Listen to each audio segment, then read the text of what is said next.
This is a great opportunity, really fascinating to taste all these vintages next to each other.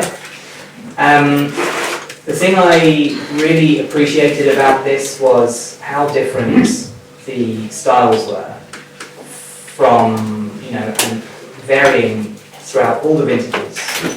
Some reminded me very much of Bordeaux, of course, but some also reminded me of Tuscany, and others reminded me of Burgundy, and then all of them, of course, have a style that suits the Languedoc.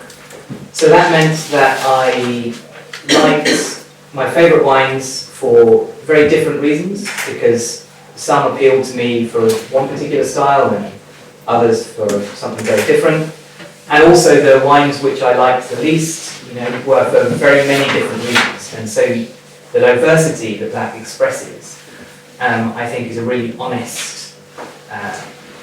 experience to taste, because it shows that each year the grapes are reflecting exactly what's happened in the vintage.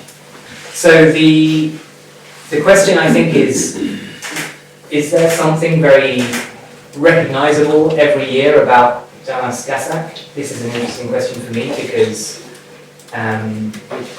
some of the wines were so different that, in fact, it's a surprise to think that they come from the same vineyards. But I think actually it's less important to have consistency of flavour, let's say, than it is to have a style which, like I said, is honest to the terroir, but also that evolves according to the style of the winemaker and the character of the vintage. So my five favourites. 1987 was definitely my outstanding wine.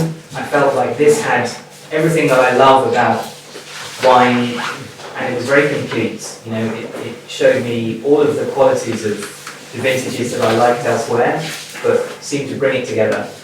And I think at this age, it's just absolutely right for me. It still has primary fruit, but it's really developed and really interesting and has beautiful balance.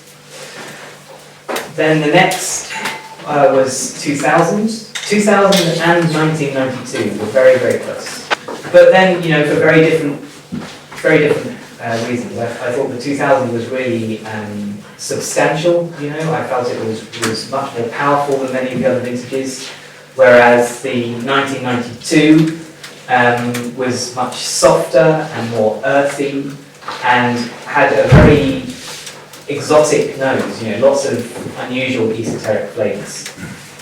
And then the final two, fourth and fifth, were 97 and 2010.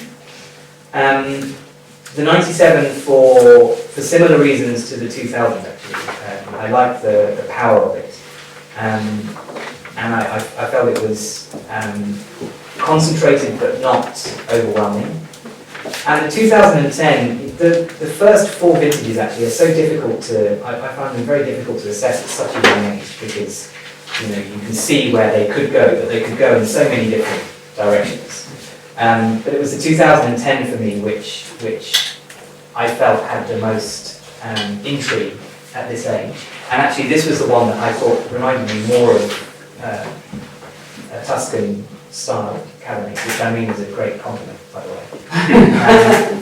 And I found it really compelling, and it would be the one I would love to see in 10 or 15 years, or even next year.